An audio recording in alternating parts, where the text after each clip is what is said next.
Assalamualaikum warahmatullahi wabarakatuh. Alhamdulillah, nahmaduhu wa nasta'inuhu wa nastaghfiruh. Wa na'udzu billahi min shururi anfusina wa min sayyiati a'malina. Man yahdihillahu fala mudilla lah wa man yudlil fala hadiya lah. Ashhadu an la ilaha illallah wahdahu la syarika lah wa ashhadu anna Muhammadan 'abduhu wa rasuluh. Allahumma salli wa sallim ala Muhammad wa ala alihi wa sahbihi ajma'in. Ya ayyuhalladzina amanu taqullaha haqqa tuqatih wa la tamutunna illa wa antum muslimun. Ya ayyuhan nasu taqu rabbakumul ladzi khalaqakum min nafsin wahidah wa khalaqa minha zawjaha wa batha minhuma rijalan katsiran wa nisaa'a wattaqullaha alladzi tasaaluna bihi wal arham innallaha kana 'alaykum raqiba. يا أيها الذين آمنوا اتقوا الله وقولوا قولا سديدا يصلح لكم أعمالكم ويغفر لكم ذنوبكم ومن يطع الله ورسوله فقد فاز فوزا عظيما فإن أصدق الحديث كتاب الله وخير الهدي هدي محمد وشر الأمور محدثاتها وكل محدثة بدعة وكل بدعة ضلالة أما بعد. Muslimin dan muslimat yang dirahmati oleh Allah Subhanahu wa taala sekalian. Alhamdulillah, pada malam ini kita dapat bersama-sama berhimpun sekali lagi dalam kuliah dalam talian ini melalui platform Zoom dan juga dipancarkan ke media sosial, ya, Facebook.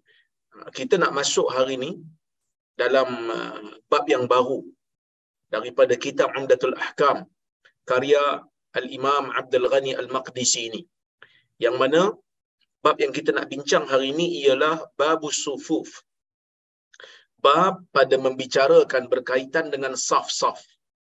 Saf di dalam bahasa Arab bermaksud satu garis yang lurus. Saf ini satu garis yang lurus. Jadi dalam salat dituntut daripada kita apabila kita melaksanakan salat secara berjamaah, dituntut daripada orang Islam ini untuk meluruskan saf. Cuma di dalam Islam ini, bila kita sebut tentang meluruskan saf, menyempurnakan saf, menyamakan saf, termasuk meluruskannya dalam satu garisan dan juga merapatkannya. Bila kita sebut menyempurnakan saf ataupun meluruskan saf, ia terkandung padanya dua makna. Makna yang pertama ialah meluruskan dalam satu garisan, dan makna yang kedua ialah merapatkan sehingga tidak ada ruang di antara makmum dengan makmum yang lain. Ya, baik. Al-Imam Abdul Ghani Al-Maqdisi ketika mana membawakan bab saf ini, dibawakan beberapa hadis di dalam bab ini. Hadis yang pertama yang dibawakan an Anas ibni Malik radhiyallahu anhu qala Rasulullah sallallahu alaihi wasallam sawu sufufakum fa inna taswiyatas sufuf min tamamis salah. Hadis riwayat Bukhari dan Muslim, dan lafaz ini merupakan lafaz Muslim, yang mana maksud hadis ini ialah daripada Anas bin Malik radhiyallahu anhu. Dia berkata, Rasulullah sallallahu alaihi wasallam bersabda, sawu sufufakum, luruskan saf-saf kamu, luruskan saf kamu, fa inna taswiyatas saf min tamamis salah, kerana lurusnya saf itu daripada kesempurnaan salat. Di sana ada riwayat yang lain daripada jalur yang lain, hadis yang sama tapi daripada jalur yang lain disebutkan min iqamatis salah, kerana pelurusan saf itu termasuk dalam usaha mendirikan salat. Baik. Al-Imam Ibn Daqiq Al-Aid ketika dia mensyarahkan hadis ini, dia mengatakan menyamakan saf ini ataupun taswiyatus sufuf, sebab Nabi SAW menyebutkan sawu sufuf, sawu sufufakum, ya, luruskan saf kamu, Kerana taswiyat as-saf ataupun taswiyat as-sufuf, meluruskan saf ataupun meluruskan sufuf, dia kata taswiyatus sufuf i'tidalul qa'imin biha ala samtin wahid. Wa qad tadullu taswiyatuha aidan ala saddil faraj fiha bina'an ala taswiyah al-ma'nawiyah. Dia kata bila disebut tentang pelurusan saf, maksudnya ialah keseimbangan ataupun semua orang yang melakukan salat berdiri di atas satu garisan yang sama, lurus. Tetapi dia kata apa? Dan kemungkinan pelurusan saf itu juga menunjukkan ke atas makna menghilangkan ataupun mengisi ruang-ruang yang ada di dalam saf tersebut. Maksudnya rapat dan lurus. Rapat itu termasuk dalam lurus yang maknawi. Okey. Bila disebutkan min tamamis salah, daripada kesempurnaan salat, maksudnya saf ini dia bukan termasuk dalam rukun salat.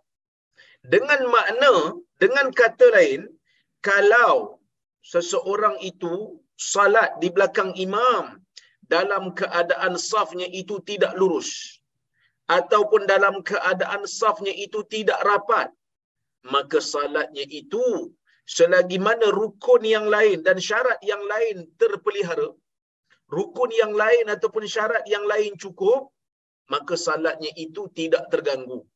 Salatnya itu tetap sah walaupun dia tidak mendapat pahala saf. Maksudnya salatnya sah tapi pahalanya berkurang. Kita baca hadis yang berikutnya sebelum kita pergi kepada perbahasan dalil. Kata Al-Imam Abdul Ghani Al-Maqdisi, dia bawakan hadis yang kedua, dia kata, Anin Nu'man ibni Bashirin, qala sami'tu Rasulullah sallallahu alaihi wasallam yaqul, la tusawwunna sufufakum aw la yukhalifanna Allahu baina wujuhikum. Wa li Muslim, kana Rasulullah sallallahu alaihi wasallam yusawwi sufufana hatta ka'annama yusawwi biha al-qidah hatta ra'a an qad aqalna anhu thumma kharaja yawman faqama hatta kada an yukabbir fara'a rajulan badiyan sadru faqala ibadallah la tusawwunna sufufakum aw la yukhalifanna Allahu baina wujuhikum. Maksudnya daripada Nu'man ibni Bashir radhiyallahu anhu, dia berkata, saya mendengar Rasulullah sallallahu alaihi wasallam bersabda, la tusawwunna sufufakum, hendaklah kamu semua meluruskan saf kamu, jika tidak la yukhalifanna Allahu baina wujuhikum, jika tidak Allah azza wa jal akan memalingkan wajah-wajah kalian. Dalam riwayat yang lain di sisi Imam Muslim, dalam Sahih Muslim, Nu'man bin Bashir mengatakan, kana Rasulullah sallallahu alaihi wasallam yusawwi sufufana. Rasulullah sallallahu alaihi wasallam meluruskan saf-saf kami. Maksudnya Nabi sallallahu alaihi wasallam bila nak salat, Nabi akan tengok saf. Nabi akan usaha untuk lurus dan rapatkan saf. Ini merupakan di antara sunnah Nabi sallallahu alaihi wasallam yang perlu untuk dihidupkan kembali. Bukan makna hari ni orang salat saf tak lurus, tak. Imam, ya, kadang-kadang imam apabila nak salat, dia tak sempat tengok pun saf di belakang dia. Kan? Dia tak sempat tengok pun saf di belakang dia. Dia terus angkat takbir Allahu Akbar. Kadang-kadang nak ingatkan makmum tentang luruskan saf pun dia tak perasan. Dia tak ingat. Kan? Paling tidak dia ingatkan makmum. Sawu sufufakum.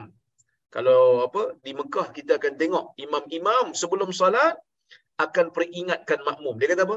Istawu wa'tadilu. Saddu al-khalal. Dia katakan saddul khalal. Hadhu bainal manakibi wal aqdam, kan. Kalau kita biasa semayang dekat Mekah, kita akan dengar lah, ataupun Madinah kita akan dengar. Apa dia? Dia kata apa? Istawu. Istawu maksudnya luruskan, rapatkan. Dia kata saddul khalal, penuhkan ruang yang kosong. Kalau di antara saf itu ada ruang yang kosong, penuhkan. Hadhu baina manakibi wal aqdam. Kalau boleh dia kata luruskan di antara bahu-bahu dan juga kaki-kaki. Jadi Rasulullah sallallahu alaihi wasallam ni ketika nak salat dia akan luruskan saf. Jadi imam-imam selain daripada mengingatkan makmum untuk meluruskan saf, imam-imam juga kalau ada kesempatan tengok saf belakang dia. Tengok saf belakang dia lurus ke tak lurus, kan? Takut-takut tak lurus. Jadi luruskan. Saya dulu masa belajar dekat UIA, ada seorang imam dekat UIA, dekat masjid UIA ni ada seorang imam. Dia akan tengok daripada tempat dia ke hujung saf. Dia akan tengok seorang-seorang, dia akan tengok kaki seorang-seorang dan dia akan arahkan supaya rapat. Dia kata ni, tengok rapat. Ni, tengok. Kan? Jadi bagus tu. Orang akan respect lah pada imam. Kan? Sebab selagi mana dia tak puas hati, selagi tu solat tak dimulakan. Jadi orang pun akan gelisah. Dia akan rapatkan. Sebab apa? Sebab kadang-kadang bak rapatkan saf ni tuan-tuan, jadi susah dalam masyarakat kita ni. Kan? Jadi susah dalam masyarakat kita ni nak rapatkan saf tu. Saya ada pengalaman jugalah. Waktu solat tarawih dekat masjid di tempat saya, di kampung saya. Kebetulan pada waktu tu saya sembahyang tarawih dekat masjid. Kan ada seorang pakcik ni rendah lagi, dia punya fizikal itu rendah pada saya. So saya tengok dia duduk sebelah, dia berdiri sebelah saya. Saya tengok dia tak berapa nak rapat dengan saya. Jadi saya peluk dia, kan? Dengan friendly-nya saya ni. Begitu friendly-nya saya peluk dia, saya kata, "Pakcik, rapat sikitlah. Rapat sikitlah pakcik." Bila saya pegang dia, saya peluk dia, dia tengok saya, dia rendah. Dia tengok saya macam tu. Ish, muka tak puas hati kan? Dia tak puas hati dengan saya sebab saya minta dia rapat. Sebab saya bukan imam masa tu, saya sama-sama jadi makmum kan. Jadi dia tak puas hati dengan saya, dia terus keluar daripada saf, dia solat di belakang. Sanggup sanggup dia solat di belakang demi nak rapatkan saf. Ini benda yang tak sepatutnya berlakulah. Kerana hukum merapatkan saf ni merupakan perkara yang Nabi sallallahu alaihi wasallam betul-betul jaga. Betul-betul jaga. Jadi kalau kita ni orang yang biasa baca hadis Nabi sallallahu alaihi wasallam, biasanya akan terikut-ikut ataupun kita kata akan terbiasa untuk merapatkan saf. Jadi kadang-kadang kita pun rasa, ish, kenapalah depa ni tak rapatkan saf kan? Kenapalah kita tak rapatkan saf? Kenapa depa ni tak rapatkan saf? Sedangkan rapatkan saf tu merupakan perkara yang dituntut di dalam agama. Kan? Jadi benda ni perlu kepada kebiasaan. Perlu dibiasakan. Setiap orang perlu membudayakan. Tegur orang sebelah untuk rapat. Kalau boleh rapat. Jangan biarkan ada ruang yang kosong di antara dua orang yang bersalat. Kerana benda ni tak patut berlaku. Kerana itu bukan sunnah Nabi SAW untuk merenggangkan. Cuma baru-baru ni kan, ataupun bukanlah baru, dalam setahun yang lepas kita ada orang kata apa, polemik sikit lah. Sebab apa? Sebab adanya wabak. Yang mana wabak pada ketika itu menyerang, membahayakan. Maka hampir 2 tahun jugalah kita salat dalam keadaan berjarak. Maka pada ketika itu adalah sebahagian daripada sahabat-sahabat kita yang mempertahankan supaya tidak dijarakkan. Kita berbeza pendapat dalam masalah ni, ya. Tetapi yang tak sedapnya tu, bila mana dituduh kita ni yang berada di dalam ahli jawatan kuasa fatwa ni, dituduh kita ni sebagai ejen Dajjal, sebagai orang yang cintakan kepada jawatan. Sebenarnya semua benda tu tak betul. Kenapa? Kerana buktinya sekarang ini kita telah pun rapat semula saf kita. Dan tidak ada apa-apa halangan pun. Tak ada siapa pun nak hilangkan jawatan kami-kami yang berada di fatwa ni. Kenapa kami buat fatwa begitu? Kerana pada waktu itu pertimbangannya adalah kita mendapat nasihat daripada mereka yang berada dalam kepakaran perubatan pada masa itu. Kita tak buat pandai. Kenapa? Setiap fatwa yang kita keluarkan tanpa menghiraukan nasihat orang-orang perubatan akan menyebabkan nyawa orang akan terkorban. Jadi sebab itu kita berhati-hati, takut. Ya, biar kita tersilap tetapi menyelamatkan manusia daripada kita tersilap, daripada kita rasa kita betul tapi akhirnya kita membinasakan manusia. Jadi oleh kerana tu kita tak setujulah dengan mereka yang melabel kita, ya, yang melabel kita dalam keadaan mereka tahu kita juga berusaha, ya, untuk merapatkan semula saf. Tapi alhamdulillah sekarang ini, ya, saf pun telah pun dirapatkan, terutama di negeri Perlis lah. Di negeri lain saya tak pasti, tapi di negeri Perlis ini, ya, kita dah rapatkan alhamdulillah. Dan dengan adanya vaksin dan sebagainya, kuranglah sikit mudarat itu. Jadi kita tak perlulah untuk menuduh orang dengan tuduhan-tuduhan yang tak betul. Hatta ka'annama yusawwi bihal qidah.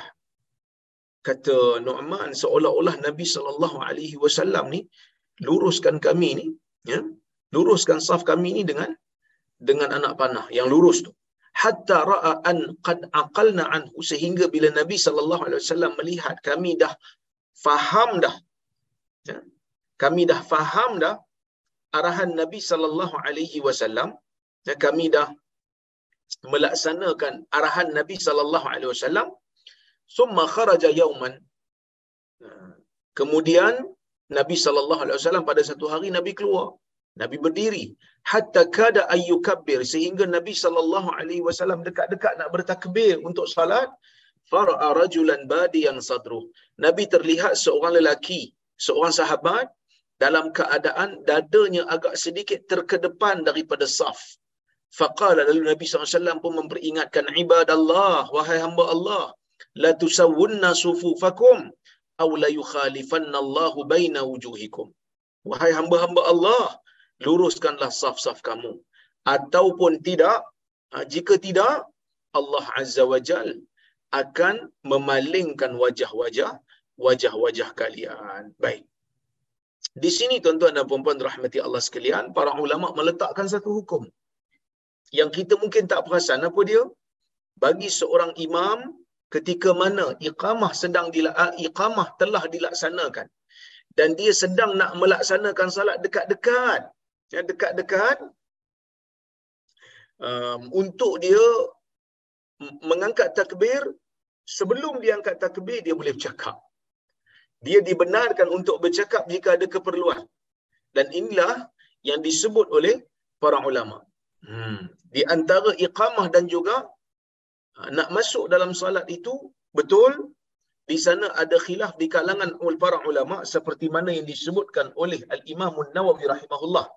Yang mana Imam Nawawi kata, sebahagian ulama, ya, melarang perbuatan bercakap sebelum salat setelah iqamah dilaungkan. Tetapi majoriti ulama mengatakan boleh, dan ini merupakan pandangan yang tepat. Kerana Nabi SAW sendiri bercakap. Tapi kalau bercakap tu yang dibenarkan tu bercakap, biarlah bercakap dalam keadaan cakap itu ada keperluan, ada kepentingan, terutamanya perkara yang berkaitan dengan salat. Baik. Jadi kita kata ulama sepakat mengatakan meluruskan saf dan merapatkan saf ini adalah satu tuntutan agama. Cuma ulama berbeza pendapat tentang hukum meluruskan saf. Ulama berbeza pendapat dalam hukum meluruskan saf. Al-Imam Al-Bukhari rahimahullah, zahir daripada apa yang dia tunjukkan di dalam sahihnya, ketika dia meletakkan tajuk bab dan dia letakkan hadis berkaitan dengan saf ni, nampak macam Imam Bukhari cenderung ke arah nak mengatakan meluruskan saf ini adalah satu perkara yang dituntut, benda wajib. Sebab Imam Bukhari letak tajuk dalam sahih dia, babu ismi man lam yatub, babu ismi man lam yutimmas sufuf. Bab dosa orang yang tidak menyempurnakan saf. Dan dosa ni tidak akan berlaku melainkan pada perkara yang wajib. Dan saya dulu ada, orang kata apa, ada dialog kan dengan seorang ustaz berkenaan dengan saf ini. Dia memandang saf ini wajib. Saya tak salahkan dia. Dia berhak untuk pegang pendapat ni. Kerana pendapat ni merupakan pendapat sebahagian ulama. Walaupun minoriti, dia adalah pandangan ulama. Siapa yang berpandangan begini? Antaranya Al-Imamul Bukhari. Al-Imamul Bukhari mengatakan saf ini wajib untuk diluruskan waktu salat dan dirapatkan. Begitu juga Al-Imam Ibn Hajar Al-Asqalani. Ini juga pandangan Ibn Rajab dan juga Ibn Taymiyah. Ini merupakan pandangan minoriti daripada kalangan ulama ahli sunnah. Ini bukan pandangan Wahabi. Ini pandangan minoriti. Tetapi majoriti ulama mengatakan bahawasanya meluruskan saf termasuk dalam kesempurnaan salat, dia bukan satu kewajipan. Bukan wajib, tetapi ia adalah sunnah. Ya, dia adalah sunnah. Sebab itu Ibn Daqiq Al-Aid, seorang ulama bermazhab Syafi'i, dia kata apa? Wa qawluhu min tamamis salah yadullu ala anna dhalika matlub. Wa qad yu'khadhu minhu aydan annahu mustahabbun ghairu wajibin. Liqawlihi min tamamis salah. Ibn Daqiq Al-Aid kata apa? Bila Nabi SAW menyebutkan meluruskan saf ini termasuk dalam kesempurnaan salat, lafaz Nabi kesempurnaan salat itu menunjukkan bahawasanya meluruskan saf dan merapatkan saf perkara yang dituntut. Boleh juga diambil daripada lafaz tu menunjukkan melurus dan merapatkan saf ini adalah perkara yang sunat, tetapi dia bukan satu benda yang wajib. Okay. Di sini ada dua pendapat lah. Majoriti ulama mengatakan sunat, minoriti ulama mengatakan wajib. Tetapi tetap mereka bersepakat. Dua-dua ni mengatakan sesiapa yang salat dalam keadaan tidak dirapatkan saf itu ataupun tidak diluruskan saf itu secara sengaja, saja-saja je tak nak bagi rapat, saja-saja je tak nak bagi lurus, mereka tetap bersepakat mengatakan salatnya sah. Ya, salat itu sah. Berbeza dengan satu orang je di kalangan ulama yang kita tahulah, yang saya kaji-kaji, dia mengatakan siapa yang salat dalam keadaan safnya tak lurus ataupun tak rapat, salatnya batal. Salatnya batil, salatnya tidak sah. Tetapi pandangan ini adalah pendapat yang tidak sahih. Kenapa tak sahih? Kerana di sana terdapat riwayat daripada Abu Bakrah yang mana dia apabila masuk ke dalam masjid, dia melihat Nabi SAW dah salat dah. Sedang salat. Nabi sedang salat. Dia pun tak sempat masuk dalam saf. Dia salat dulu, kemudian dia berjalan perlahan-lahan sehingga masuk ke dalam saf. Nabi SAW mengatakan kepada dia, Zadakallahu hirsan wala ta'ud. Ya. Moga Allah Subhanahu wa taala menambahkan kesungguhan kepada engkau, tapi kau jangan ulang lagi benda ni. Dan Nabi SAW tak setujulah perbuatan dia tu. Tapi Nabi tak suruh dia ulang salat. Menunjukkan perbuatan itu tidak membatalkan salat. Walaupun Nabi kata jangan ulang. Lepas ni kau nak sembahyang, masuk dalam saf betul-betul. Bagi rapat, bagi lurus. Jangan masuk salat di tengah di belakang masjid lepas tu jalan slow-slow. Menunjukkan sebahagian daripada salatnya itu tidak berada dalam saf. Ya. Jadi saya wallahu taala alam cenderung kepada pendapat majoriti ulama dalam masalah ni yang mengatakan saf ini sunnah, bukanlah satu kewajipan. Okey. Kemudian apakah yang disyaratkan untuk seorang makmum itu mengikuti imam dia? Para ulama bersepakat mengatakan seorang makmum perlu untuk mengetahui gerakan imam sama ada dia mendengar suara imam ataupun orang yang berada di atas imam, orang yang berada di belakang imam, di atas imam pula, di belakang imam, ataupun dia melihat perbuatan imam, ataupun dia melihat perbuatan orang yang berada di belakang imam. Cuma di sana para ulama berbeza pendapat, ya, tentang beberapa perkara. Yang pertama sekali, ada beberapa isu kat sini yang kita nak huraikan. Yang pertama sekali, kalau imam dan makmum itu berada di dalam satu masjid, maka makmum boleh mengikuti imam walaupun dia berada jauh daripada imam. Tak kisah berapa jauh pun, selagi mana dalam masjid yang sama, maka selagi itu dikira okey. Selagi itu dikira okey, tak ada masalah. Cuma kalau dua-dua tu berada di tempat yang berbeza, kan? Kalau imam berada dalam masjid, makmum ada kat luar masjid, boleh ke tidak? Kan? Kita kata kalau imam berada dalam masjid, makmum berada di luar masjid, kalau saf itu orang kata apa, tetap bersambung, maka salatnya sah. Tapi di sana kalau ada halangan, ya, kalau ada halangan, dia tak nampak imam dia, ataupun dia tak boleh nak bergerak ke arah imam dia, melainkan kena ada halangan, maka mazhab Syafi'i mengatakan tidak sah. Tidak sah. Tetapi Imam Abu Hanifah dan Imam Malik, mereka agak lebih luas dalam masalah ni.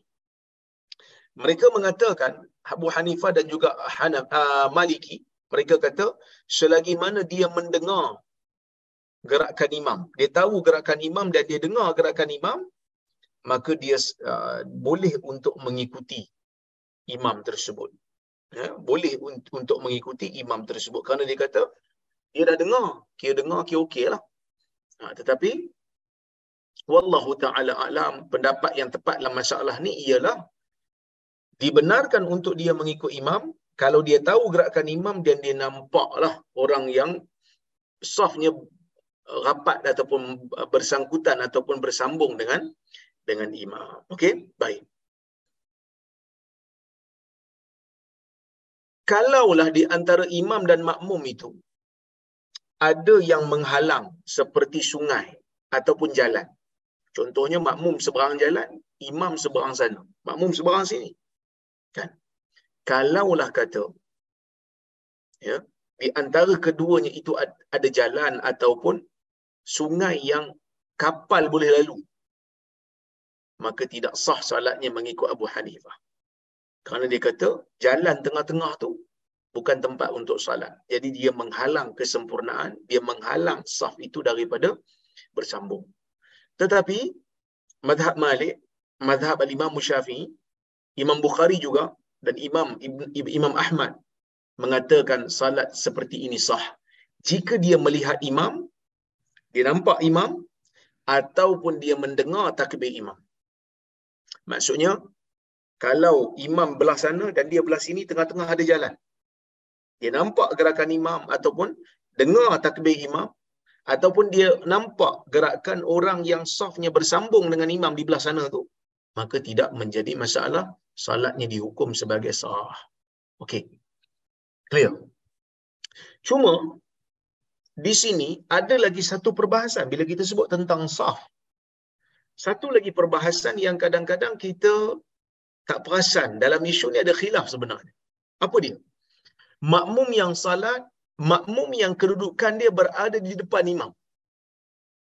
Katalah dia pergi semayang dekat Masjid Nabawi. Kan? Dia pergi semayang dekat Masjid Nabawi. Dia pergi semayang di bahagian luar. Dia semayang dekat atas lantai di luar tu, dekat kawasan, orang kata apa, dalam pagar, tapi luar masjid, luar bangunan. Dia tak sedar yang dia, saf yang dia, ataupun tempat berdiri dia tu, berada di hadapan imam. Maksudnya, imam kat sini. Kan? Imam kat sini, dia kat tepi sana belah luar, tapi di depan sikit. Di depan sikit daripada imam. Ya, majoriti ulama mengatakan kedudukan imam yang berada di belakang makmum akan membatalkan salat makmum. Batal salat makmum. Sebab apa batal salat makmum? Mereka mengatakan, Abu Hanifah mengatakan, Imam Syafi'i dan Ahmad, majoritilah, mereka menggunakan hadis Abu Hurairah dalam Sahih Bukhari dan Muslim, Yang mana Nabi SAW bersabda, "Innama ju'ilal imamu liyu'tamma bih, fala takhtalifu alaih." Sesungguhnya imam itu dijadikan untuk diikuti. Jangan kamu bercanggah dengannya. Dia kata jangan bercanggah. Diikuti. Imam itu dijadikan untuk diikuti. Perkataan untuk diikuti merupakan satu petanda yang jelas mengatakan imam perlu berada di depan makmum. Kalau makmum depan imam, macam mana makmum nak ikut imam sedangkan makmum tak nampak gerakan imam di depan? Maka majoriti ulama kata tak boleh makmum duduk di depan imam. Dia mesti duduk di belakang. Kecuali kalau Kaabah lah. Kaabah dia sebab dia berputar. Saf itu berpusing kerana masing-masing menghadap Kaabah. Jadi kalau katalah tengah-tengah tu Kaabah, belah sana tu ada orang, tapi dia masih lagi tak dikira di hadapan imam. Sebab kalau ikut pusingan tu, kalau kita pusing, dia masih lagi berada pada garisan di belakang imam. Okey. Dan mereka menggunakan dalil Nabi SAW tidak pernah sekali pun solat di belakang solat di belakang makmum dia. Tak pernah. Dan Nabi SAW pernah menyebutkan di dalam hadis, "Sallu kama raaitumuni usalli." Salatlah kamu seperti mana kamu melihat aku salat. Bila kita tengok dalam hadis-hadis Nabi SAW, tidak ada di sana satu hadis pun yang Nabi SAW menjadi imam di belakang makmumnya sendiri, tak ada. Okey? Itu pendapat majoriti ulama. Tetapi dalam masalah ni ada khilaf. Di sana ada kaul ataupun ada pandangan yang kata boleh, cuma tak digalakkan. Ini pandangan mazhab Maliki dan juga pendapat Ishaq bin Rahoya. Dia kata apa? Dia kata boleh untuk makmum duduk di depan imam, cuma tak digalakkan, makruh. Tapi boleh salat. Salat itu sah. Kerana dia kata apa masalah? Kan? Selagi mana dia makmum, maka dia boleh ikutlah imam dia. Sama aja duduk depan ataupun duduk belakang. Cuma tak digalakkan. Pasal apa tak digalakkan? Berkemungkinan kerana mereka menganggap isu ni isu khilaf, kalau boleh keluarlah daripada khilaf ni. Duduklah di belakang imam. Tak ada siapa nak kata kamu salah. Ada juga pendapat yang ketiga. Pendapat yang ketiga kata, sah salat tersebut jika ada keuzuran. Kalau tak ada uzur, maka tak sah.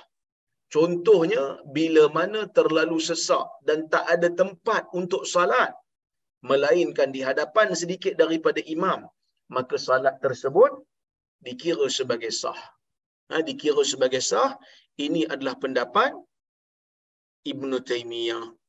Dan pendapat ni juga dipilih oleh Syekh Ibn Uthaymin. Ya, baik. Tetapi wallahu ta'ala a'lam, saya cenderung kepada pendapat yang pertama tadi, majoriti ulama yang mengatakan tidak sah untuk makmum berada di hadapan imam kerana hadis tadi clear sebut, "Innama ju'ilal imam liyu'tamma bihi." Sesungguhnya imam itu dijadikan untuk makmum ikut dia. Jadi kalau makmum berada di belakang, macam mana makmum nak ikut? Dia pun tak nampak. Bahkan dia akan menyebabkan makmum akan sentiasa berpaling ke belakang untuk melihat imam tengah buat apa. Kan? Kalau imam tu pula jenis sujud tilawah, tak bagi tahu, makmum pula jenis tak hafal Al-Quran, kan? Makmum pula jenis tak hafal Al-Quran, jadi macam mana? Kan? Okey? Jadi perlu untuk berada di belakang imam baru dia nampaklah. Okey. Kita pergi kepada hadis yang berikutnya. An Anas ibni Malik radhiyallahu anhu anna jaddatahu Mulaikah da'at Rasulullah SAW li ta'amin sana'athu fa'akala minhu thumma qala qumu faliusalli lakum.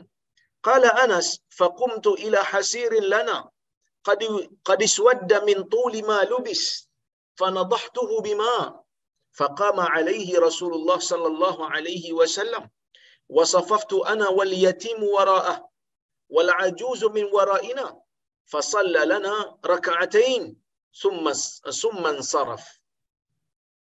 ولمسلم أن رسول الله صلى الله عليه وسلم صلى به وبأمه فأقامني عن يميني وأقام المرأة خلفنا. Hadis riwayat Imam Al-Bukhari dan juga Muslim. Maksudnya, daripada Anas bin Malik radhiyallahu anhu, sesungguhnya jaddatahu Mulaikah, Sesungguhnya neneknya Mulaikah. Neneknya, nya tu balik pada siapa? Para ulama berbeza pendapat. Ya, para ulama berbeza pendapat. Yang mana Ibnu Sa'ad, Ibnu Mandah mengatakan nenek itu kembali kepada Anas, iaitu nenek Anas. Ibu kepada ibu Anas, yang mana ibu Anas namanya Ummu Sulaim. Ini juga yang disebutkan oleh Abdul Ghani Al-Maqdisi dalam kitab dia Al-Umdah. Maka sebab itu dia bawakan daripada Anas, sesungguhnya neneknya, iaitu nenek Anas. Tetapi di sana ramai juga di kalangan ulama yang mengatakan nenek ini bukan nenek Anas, tetapi nenek Ishaq bin Abdullah bin Abi Talhah, anak kepada Abdullah bin Abi Talhah, iaitu adik tiri Anas. Siapa yang kata dia bukan nenek kepada Anas? Ibn Abdul Bar, Qadhi Iyad dan juga Abdul Haq Al-Ashbili. Dan juga Nawawi. Imam Nawawi pun sama. Tengok tuan-tuan, begitu telitinya ulama hadis dalam nak meriwayatkan sesebuah hadis. Sehingga nenek itu pun daripada orang bahas panjang. Mulaikah ni nenek siapa? Nenek Anas ke? Ataupun nenek Ishaq? Kan, kalau nenek Ishaq, maksudnya dia bukan nenek Anas lah. Okey. Tak apalah. Nenek siapa pun tak ada masalah. Kerana dia adalah sahabat Nabi SAW. Mulaikah ni sahabat Nabi. Sebab dia hidup di zaman Nabi SAW. Dia buat apa? Da'at Rasulullah SAW li ta'amin sana'atu. Dia memanggil Rasulullah SAW untuk jemput makan yang dia masak. Dia masak makanan, dia buat makanan, dia ajak Nabi SAW makan. Fa'akala minhu. Nabi pun makan. Nabi datanglah. Nabi datang ke rumah dia dan Nabi makan. Para ulama mengatakan ini menunjukkan Nabi SAW ni tawaduk. Siapa yang panggil pun Nabi SAW cuba untuk penuhi. Nabi orang kata apa? Nabi ni bukan jenis orang yang sombong. Nabi SAW ni bukan orang yang jenis kata aku tak layan orang ah. Engkau siapa nak ajak aku? Tidak. Nabi SAW siapa saja yang ajak dia, kalau dia ada kesempatan pergi, dia pergi. Summa qala, kemudian Nabi SAW kata, Nabi bersabda, humu fali usalli lakum. Bangkit supaya aku boleh salat untuk kamu. Nabi pun ajak salat lah. Zahirnya Nabi datang ke rumah dia ni bukan untuk salat, tetapi waktu salat telah masuk. Cuma ulama mengatakan, kalau tuan-tuan tengok dalam kitab Miskul Khitam, syarah kepada Umdatul Ahkam, dia mengatakan, pengarang mengatakan salat ni nampak macam salat sunat. Semacam salat sunat. Maka Anas mengatakan, faqumtu ila hasirin lana, aku pun berdiri pergi mendapatkan tikar kami yang telah pun hitam disebabkan terlalu lama pakai. Menunjukkan sahabat pada zaman tu mereka hidup dalam keadaan yang sederhana, yang simple, yang susah pun ada juga. Sebab apa? Sebab hitam dah tikar tu disebabkan terlalu lama dibiarkan di situ. Fanadahtuhu bima, lalu aku pun jerus dengan air. Jerus dengan air untuk apa? Ada yang kata jerus air itu untuk membersihkan tikar tu sebab dah hitam dah. Dah lama sangat dah. Ada yang kata kerana nak membersihkannya daripada najis. Kan? Ada yang kata kerana nak melembutkan tikar tu. Tapi mungkin yang kedua, yang ketiga dan pertama alasan tu betul. Iaitu nak melembutkan tikar ataupun nak membersihkan tikar. Bukan untuk menghilangkan najis. Sebab apa? Sebab asal sesuatu perkara adalah tidak najis sehingga dibuktikan sebaliknya. Dengan bukti yang jelas menunjukkan dia najis, barulah wajib untuk kita basuh. Okey. Faqama alaihi Rasulullah SAW. Maka Nabi pun berdirilah di atas tikar tu. Wasafaftu ana wal yatim wara'ah. Aku pun buat saf bersama dengan anak yatim. Ada seorang anak yatim di belakang Nabi SAW. Aku dan anak yatim tu di belakang Nabi. Wal ajuzu min wara'ina, dan perempuan tua tu di belakang kami pula. Fasalla lana raka'atain summa ansara. Nabi salat 2 rakaat bersama dengan kami, kemudian Nabi pun beredar. Dalam riwayat Muslim, Rasulullah SAW pernah salat bersama dengan Anas, menjadi imam kepada Anas dan ibunya. fa aqamani an yaminih, Nabi menjadikan Anas berada di kanannya, wa aqamal mar'ata khalfana, dan Nabi SAW mendirikan ataupun meletakkan orang perempuan di belakang kami. Okey, ini kedudukan saf. Kalau lelaki lebih daripada seorang, duduk di belakang imam, dua sekali. Dan kalau ada perempuan, di belakang lelaki. Kalau lelaki itu seorang, dia duduk di kanan imam. Kalau ada perempuan, perempuan duduk di belakang. Bukan perempuan duduk di kiri imam, tak, di belakang. Ya, baik. Ada beberapa isu lah yang kita nak bincangkan. Oh, dia bawa hadis satu lagi. Kita bincang satu lagi hadis, kemudian kita bincang hukum yang boleh kita ambil daripada hadis ni. Kata Imam Abdul Ghani Al-Maqdisi, an Abdullah bin Abbas radhiyallahu anhuma qala, bittu 'inda khalati Maimunah, faqama an-nabiy sallallahu alaihi wasallam yusalli min al-lail, faqumtu an yasari, fa akhadha bi ra'si fa aqamani an yamini. Hadis riwayat Bukhari dan Muslim. Maksudnya daripada Abdullah bin Abbas radhiyallahu anhuma, dia mengatakan, bittu 'inda khalati Maimunah, aku duduk ataupun aku bermalam di rumah makcik aku. Di rumah makcik aku. Siapa makcik dia ni? Makcik dia ni namanya Maimunah.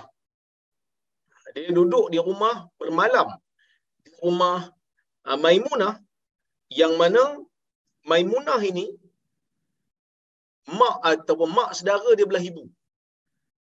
Faqama an-nabiy sallallahu alaihi wasallam yusalli min al-lail.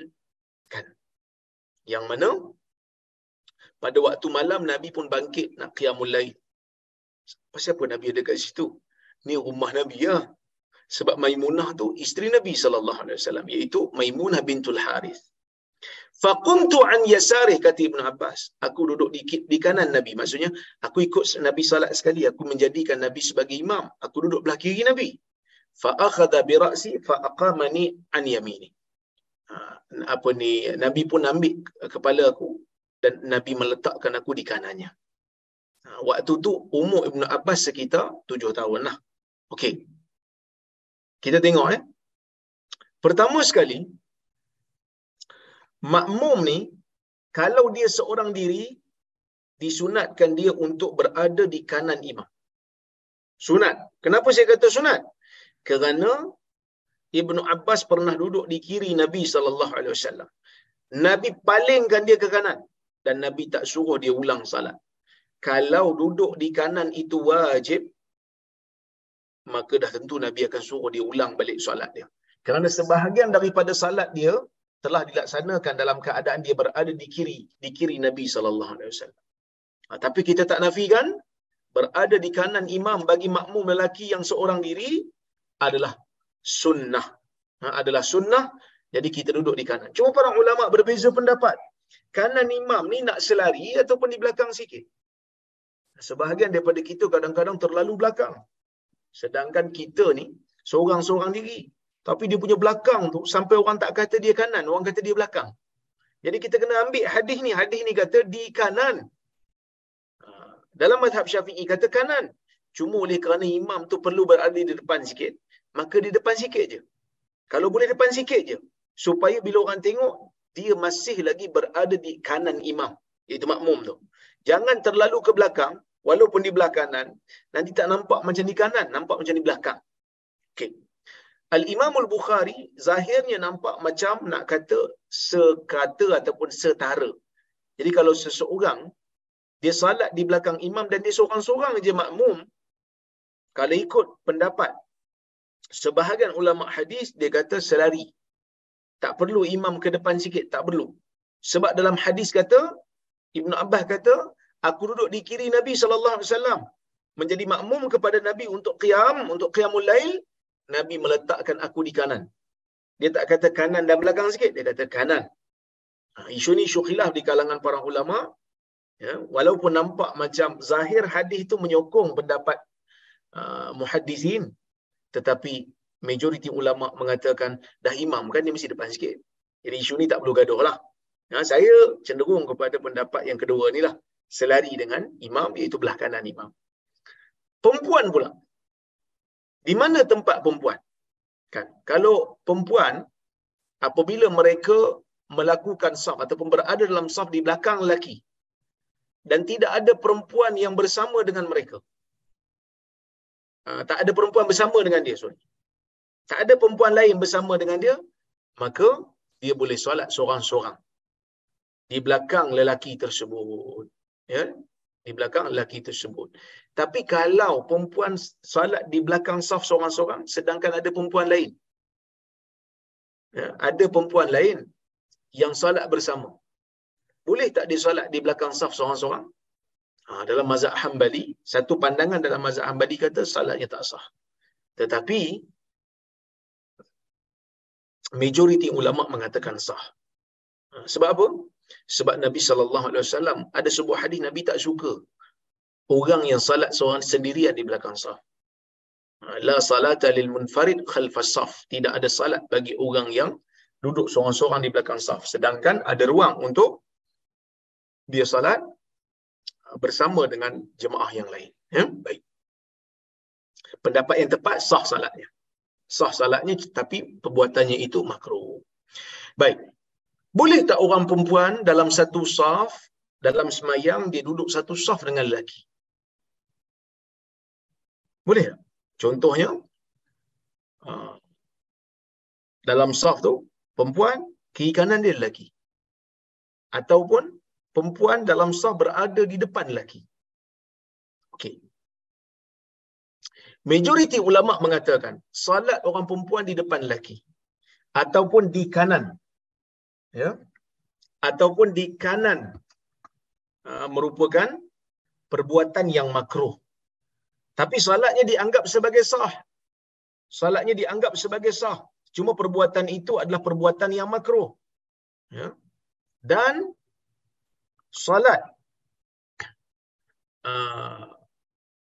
orang-orang ataupun makmum-makmum lain juga dikira sebagai sah. Cuma tak digalakkan. Sebab apa tak digalakkan? Sebab lelaki ni, kalau orang perempuan depan dia, semayang sekali, orang perempuan depan dia tak berapa khusyuk mereka. Ini pendapat majoriti ulama. Cuma Abu Hanifah, dia macam strict sikit lah. Dia kata, kalau orang perempuan dalam saf berada di depan lelaki ataupun sebelah lelaki, salatnya itu terbatal. Tapi pendapat yang tepat ialah pendapat majoriti ulama.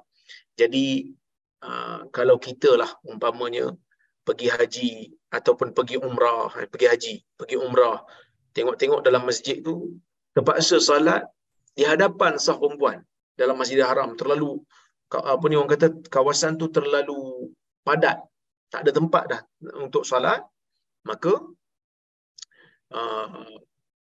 salat itu insya-Allah tidak menjadi masalah lah, salat itu sah insya-Allah. Baik.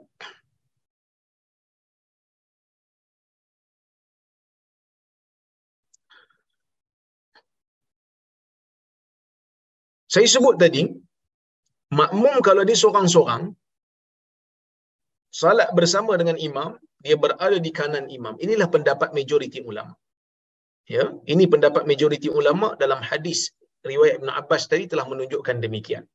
Tetapi di sana ada pandangan lain ke? Ada pendapat daripada Sa'id bin Musayyib, seorang tabi'in.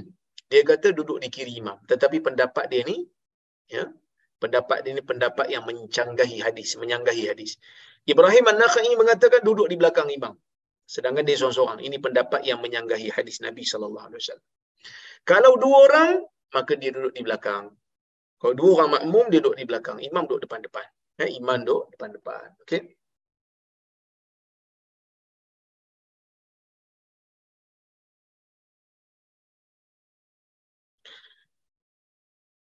Nabi SAW dalam hadis ni, dia pergi untuk makan. Lepas tu sampai waktu Nabi nak salat bersama dengan sahabat lain.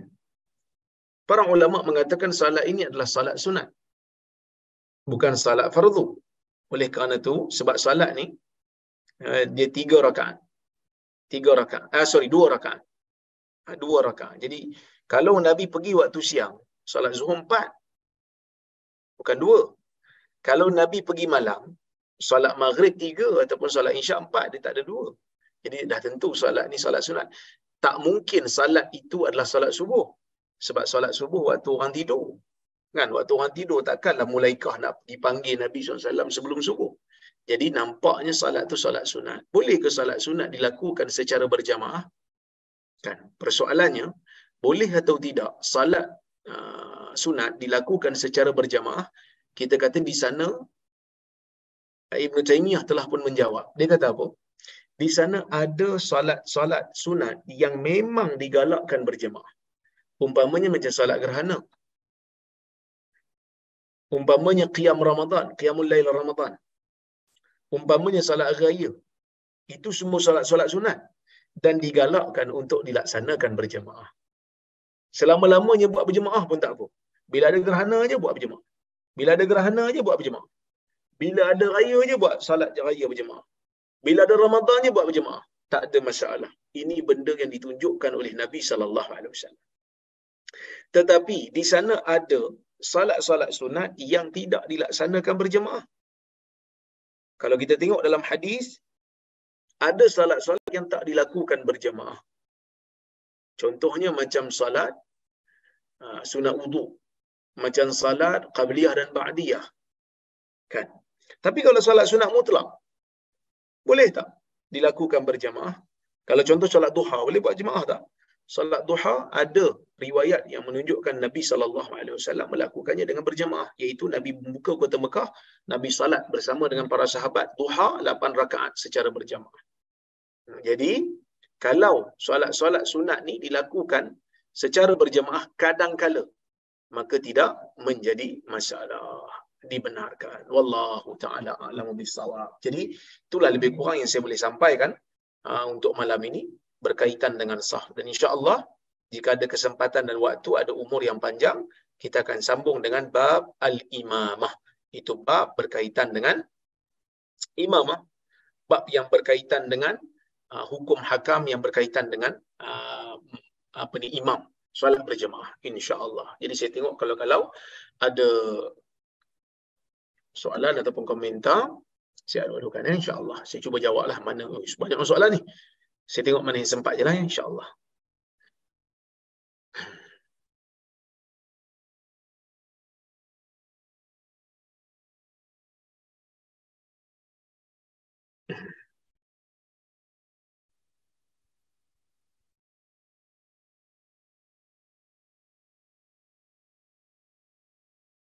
Assalamualaikum Waalaikumsalam. Saya nak bertanya tentang permasalahan perempuan dalam mempertahankan wuduknya. Seringkali perempuan mengeluarkan angin dari kemaluan depan. Apakah ketika seorang perempuan yang sudah berwuduk kemudian keluar semacam angin daripada kemaluannya, tidak batal wuduknya ataupun batal wuduk? Kalau batal wuduk, bagaimana kalau kondisi dia dalam satu masa salat keluar angin berkali-kali, bisa lebih dari 5 kali? Adakah dia wajib berwuduk berterus-terusan sampai salatnya selesai ataupun hanya boleh tayamum atau tak payah berwuduk? Ini soalan yang berkaitan dengan hukum perempuan yang keluar angin daripada kubulnya. Kalau keluar daripada dubur, yang ni confirm batal salat. Berdasarkan hadis Abu Hurairah, yang mana ketika mana seorang, Abu Hurairah mengatakan Nabi SAW bersabda, Allah Ta'ala tak terima salat seorang daripada kamu yang berhadas. Innallaha la yaqbalu salata ahadikum idza ahdatha hatta yatawadda, sehingga dia berwuduk. Sehingga bila seorang sahabat, seorang anak murid Abu Hurairah daripada Hadramaut bertanya, apa itu hadas? Abu Hurairah kata apa? Fusa au durat. Kentut tak ada suara ataupun kentut ada suara. Kentut kuatlah. Tapi kalau keluar daripada kubul, itu daripada kemaluan depannya, para ulama berbeza pendapat. Mazhab Hanafi dan juga Maliki mengatakan ia tidak membatalkan wuduk. Keluar angin daripada kemaluan depan, Maliki dan Hanafi kata tak batal wuduk sebab tidak ada dalil yang mengatakan batal. Manakala mazhab Syafi'i dan juga Hambali mengatakan batal. Kerana apa? Dalam hadis Nabi kata la wudu'a illa min sautin aw rih. Tidak ada wuduk melainkan daripada suara ataupun angin. Maka bila angin dikiaskanlah, dikiaskan dengan keluar daripada kemaluan depan. Tetapi saya tengok dalam isu ni, seolah-olah puan ni dikenakan ataupun terkena yang kita panggil sebagai orang yang terkena hadas sentiasa. Kalau nak mengambil pandangan mazhab Syafi'i, dia perlu untuk menunggu waktu dia tidak ada angin tersebut. Kalau dia mampu untuk kenal pasti waktulah, dia salat waktu tu. Ambil wuduk, salat waktu tu. Kalau memang setiap masa angin tu keluar sehingga dia tidak ada pilihan, maka dia boleh untuk mengambil pandangan mazhab Syafi'i dan ambil wuduk setelah masuk waktu dan dia solat. Kalau angin keluar lepas daripada tu berkali-kali, wuduknya tetap dikira sebagai sah. Cuma bila keluar waktu solat, dia kena ambil wuduk semula. Maksud bila masuk waktu solat berikutnya, dia kena ambil wuduk balik dan dia solat. Lepas tu dia boleh solat sunat, dia boleh buat benda-benda sunat dengan wuduk yang sama. Ini dipanggil sebagai sahibatul uzur, orang yang ada uzur. Tetapi wallahu alam, nampak macam pendapat Maliki dan juga Hanafi itu juga ada kekuatannya. Sebab dalam hadis Abu Hurairah tu disebut kentut secara clear yang keluar daripada dubur, bukan daripada kubur. Kubur ni benda yang rare lah, benda yang rare. Tapi seperti biasa mazhab Syafi'i agak lebih berhati-hati lah masalah ni. Nak pegang mazhab Syafi'i lebih berhati-hati, lebih selamat. Tetapi nak pegang mazhab Hanafi dan juga Maliki juga mempunyai hujah yang kuat dalam masalah ni, wallahu a'lam. Salam Dr. Waalaikumsalam. Jika sedang solat tahiyatul masjid dan azan berkumandang, apa yang perlu dilakukan? Adakah perlu berhenti solat atau teruskan solat sehingga selesai? Kalau dia memang berada di dalam solat, azan sedang berkumandang, teruskan solat. Teruskan solat, tak ada masalah. Yang menjadi perbahasan para ulama, kalau dia masuk ke dalam masjid, baru nak solat tahiyatul masjid, azan dikumandangkan. Adakah perlu dia teruskan dengan salat tahiyatul masjid, memulakannya, ataupun dia berhenti sekejap untuk jawab azan dan berdoa lepas azan? Jadi para ulama mengatakan dia digalakkan untuk jawab azan dulu, lepas tu doa, kemudian baru salat tahiyatul masjid. Wallahu a'lam.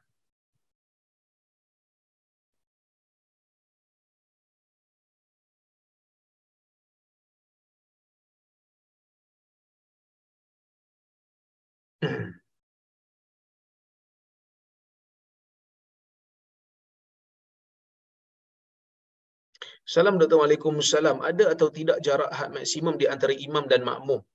Dalam mazhab Syafi'i, dalam mazhab Syafi'i, mereka meletakkan kalau imam dan makmum itu tidak berada di dalam satu bangunan masjid yang sama, jadi saya katalah makmum dan imam berada di tempat yang berasingan. Contohnya macam imam dalam masjid, makmum dalam masjid, ataupun dua-dua berada di luar masjid. Contohnya di padang pasir. Kalau dua-dua berada di padang pasir, mereka letakkan had 300 hasta. 300 hasta. Tetapi pendapat yang meletakkan hasta ini, 300 hasta ini, tidak ada dalil yang jelas yang menunjukkannya. Cuma mungkin mazhab Syafi'i nak memberikan orang awam panduan supaya lebih mudah. Yang penting jangan terlalu jauh. Okey.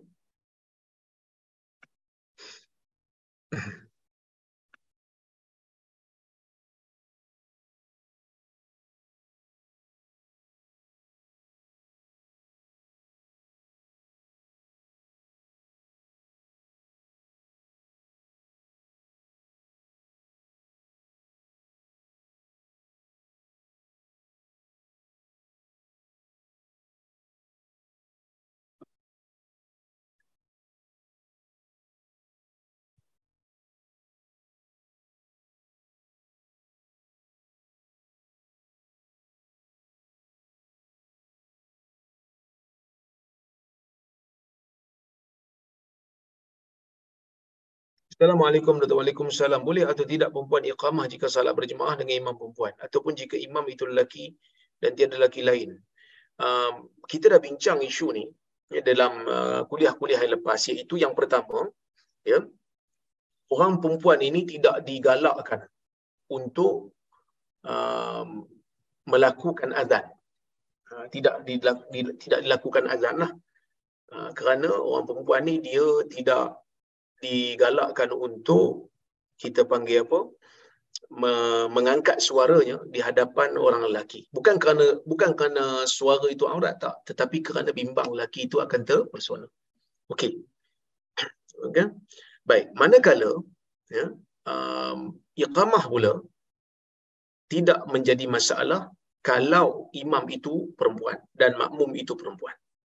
Ya, kalaulah kata perempuan solat bersama dengan perempuan, maka digalakkan ataupun kita kata uh, dibenarkan ataupun kita kata digalakkan untuk dia beriqamah.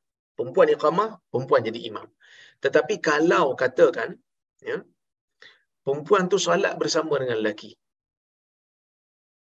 laki tu akan jadi imam. Pertama sekali, laki tu kena pastikan laki tu mahram dia ataupun suami dia. Kalau laki tu bukan mahram dia ataupun suami dia, bimbang takut dia berkhaluat pula. Ataupun dia kata bersunyi-sunyi dengan laki, tak boleh pula. Itu isu lain. Ya, itu adalah isu yang lain. Tapi solat dia tu, kalau cukup rukun dan syarat, sahlah, cuma tak dibenarkan untuk seorang perempuan salat bersendiri-sendirian dengan laki yang bukan mahramnya ataupun bukan suaminya. Tapi kalaulah kata dia semayang dengan suaminya ataupun dia semayang dengan mahramnya yang lelaki, tak ada siapa melainkan dia dan imam yang lelaki itu, maka imam yang lelaki itulah iqamah. Imam yang lelaki itu iqamah, lepas tu dia salat bersama dengan imam tersebut. Tapi kalau imam tu perempuan, makmum yang perempuan boleh iqamah. Tapi jangan terlalu tinggi angkat suara lah.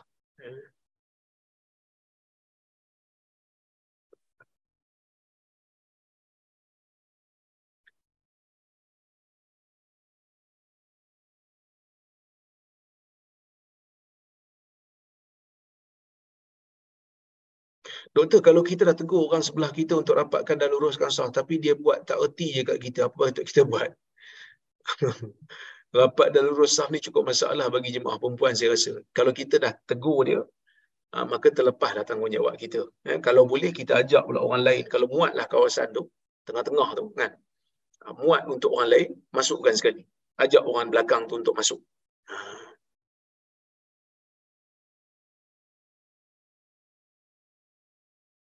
Assalamualaikum doktor, tahiyatul masjid di luar dewan solat sah? Satu lagi soalan berniaga di masjid lah.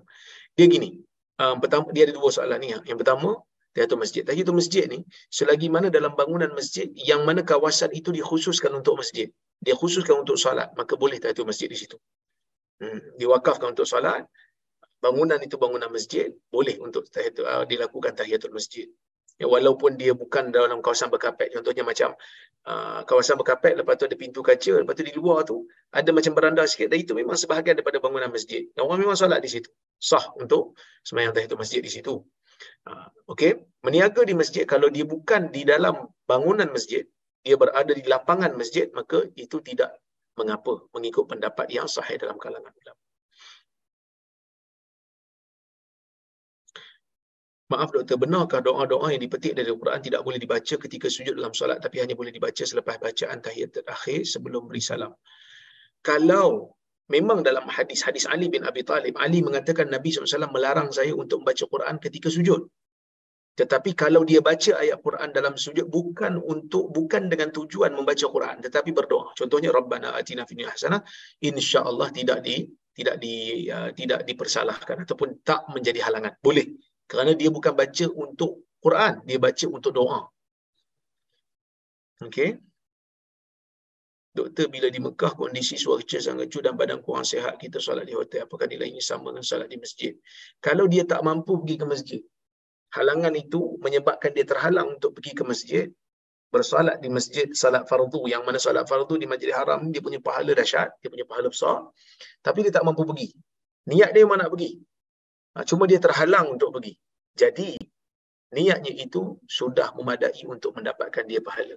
Seperti mana dalam hadis yang mana Nabi SAW pernah menyebutkan orang yang tak mampu keluar, orang yang tak mampu keluar berperang kerana ada keuzuran, syarikukum fil ajr, mereka sedang berkongsi dengan kamu pahalanya.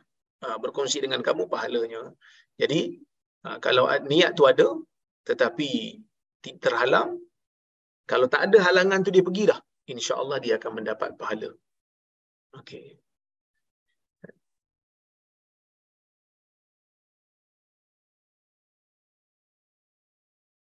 Jadi itu jelas soalan yang saya boleh sampaikan pada yang boleh saya jawab untuk malam ini. Ada banyak lagi soalan saya tak mampu nak jawab, insya-Allah. Jika ada kesempatan yang lain kita bertemu lagi.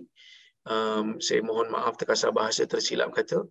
Terima kasih kepada Nur Islam Academy, Kak Lin dan juga tim yang menganjurkan kuliah pada malam ini. InsyaAllah kita jumpa di lain masa. Aqulu qawli hadha wa astaghfirullahal azim li wa lakum.